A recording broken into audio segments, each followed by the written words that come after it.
Art is political, and that includes the environment, the climate crisis, and the earth that we live on and how we impact it. As a crafter myself, I want to speak to you, to other crocheters, knitters, fiber artists, or other crafters in the like, on a few tips on how we can be mindful and reduce our carbon footprint on the earth and what we can do to make a slight difference. But if we all make a difference, we can see ripple effects. Unfortunately, the United States is doing all it can to get rid of regulation to help protect the earth. And as we see these terrible things happening in the world with the climate crisis and how it's impacting people, displacing them, and when worse comes to worse, even seeing people die from it. We want our earth to be habitable, and we want to be able to make a difference, keep our cities clean, make sure we don't accidentally hurt little animals in the process. We are using materials day by day, and there are things that we can do to reduce our carbon footprint and also just be mindful. It's really easy to just waste, and there are things we can do to reduce our waste, even just by a little. Down below with the timestamps, you can find a few of my tips to help give back to the earth and be more mindful and environmentally friendly with your craft. Thanks again for your support, and I appreciate you reading up on some of these tips to make an impact in your local community and help the earth out.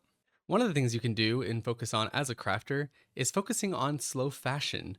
There's been quite a bit of conversation about fast fashion and how much it's damaging our environment, all the waste that goes into it. And as a crafter, we have a really special set of skills that allows us to create clothing and focus on slow fashion. For example, I have a scarf right here that I've created, and I created this a couple years ago, and it's still in my wardrobe.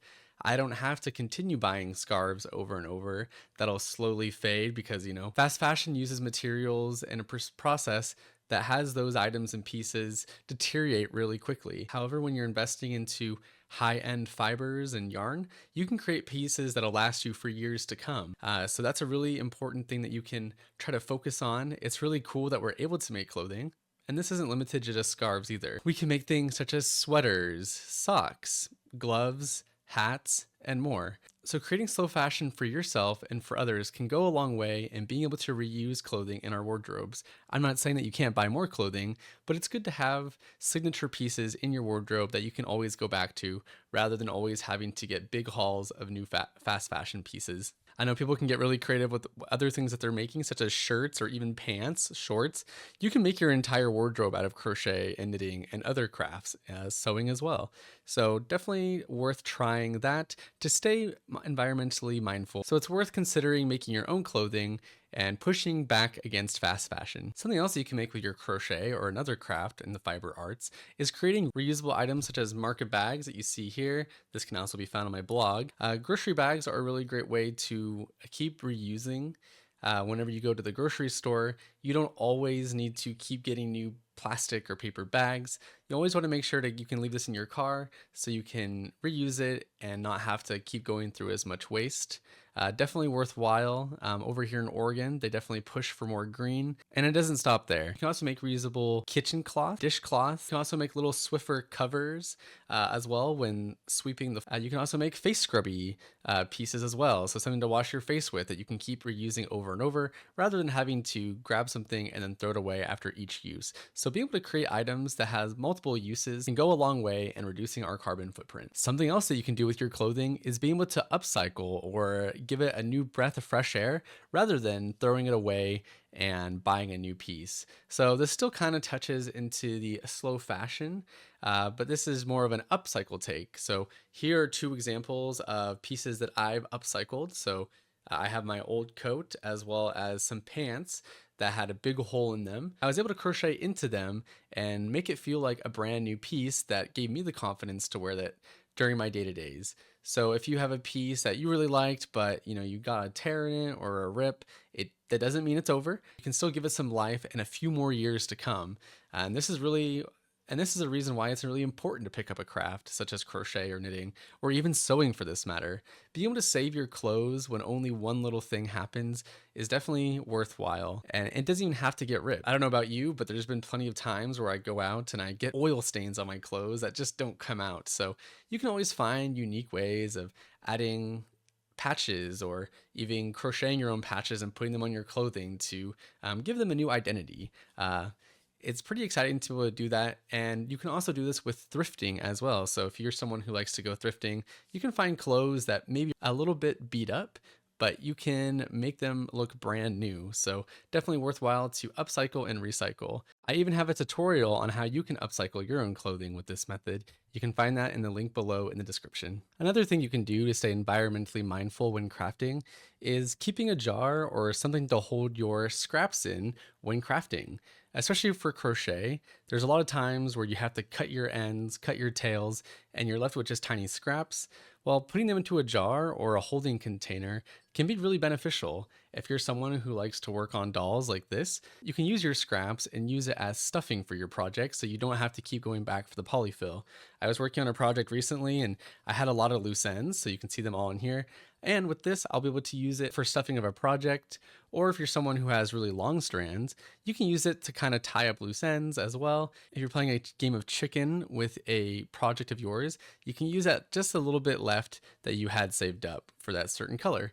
So I'd highly recommend leaving a jar or something to hold your scraps to be beneficial, and use this as stuffing before you keep using all the polyfill or other means of stuffing your projects. Another thing you can do to be environmentally mindful is using other kinds of resources to craft with. So for example, you can take plastic bags and turn them into plarn, which is plastic yarn. This is a really great way to upcycle current bags that you have. Instead of throwing them into the recycling bin or the trash, you can turn them into thoughtful projects such as sleeping mats, reusable bags, etc. So I actually just put up a tutorial on how to make your own plastic yarn that you can find on my channel, and you can find that down in the description below. But there's a lot of good that you can do if you have a lot of plastic bags lying around and you don't know what to do with them. A lot of different projects open up in that regard, and it's kind of a fun challenge. So I definitely recommend finding your plastic bags or any kind of plastic around and repurposing it into a more meaningful and thought-provoking project. Something else you can do to be more mindful is opting for different kinds of yarns. So right here is a very commercial grade acrylic yarn, and unfortunately a lot of our acrylic yarns, they use a ton of plastic into their production. And when this gets lost into the environment, into other ecosystems, it can be really harmful. So something that you can do is opt into other blends of bamboo, or you can even use 100% cotton yarns from locally sourced alpaca or sheep as well, especially for shopping small. You can find all those kind of things. A lot of different hand dyers actually list the kind of chemicals that they use when hand dyeing their yarns. So you can see who are using less chemicals into their yarns as well. So opting into more environmentally friendly yarns can definitely be really beneficial. I myself am also picking up on different kind of yarns. So I'm going to leave a link in the description down below on some really well thought out blog posts that show different kind of sustainable yarns that you can opt into.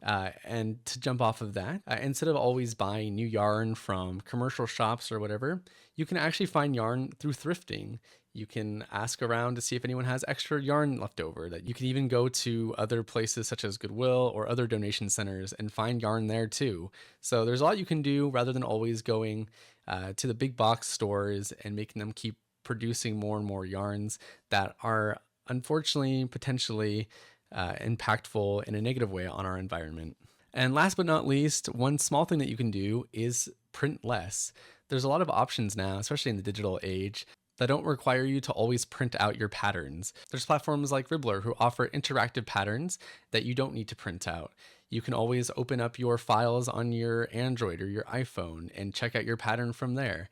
You don't always have to print them out and use all that paper. And if you are going to use paper to print out your patterns, you can always consider printing double-sided. So you're using half as much paper as you would normally when printing on one side. I know that only makes so much of a difference. It's one way to give back to the environment and not produce so much waste. So that is something to consider as well. So those are some really quick and easy tips on how you can be more environmentally friendly with your craft and your crochet, knitting, sewing, etc. There's a lot that we can do, and although it's a shame that we've been propagated to believe that the environment only comes down to the individual and we don't hold these corporations to a higher standard, we can still do our part, and you can still raise awareness as well. If I've missed any good ideas, please let me know down in the comments of things that you do to reduce your carbon footprint. Thanks again for considering the earth and your environment around you. It's not always about the climate crisis. one thing can lead to another, and maybe some of that yarn that you've thrown out might hurt an endangered species or something of the sort. We've learned that we have lots of microplastics in our bodies now, and we want to try to reduce that to our best of our ability. Thank you so much for watching. Please consider subscribing, and I will see you for the next video. Thank you. Take care.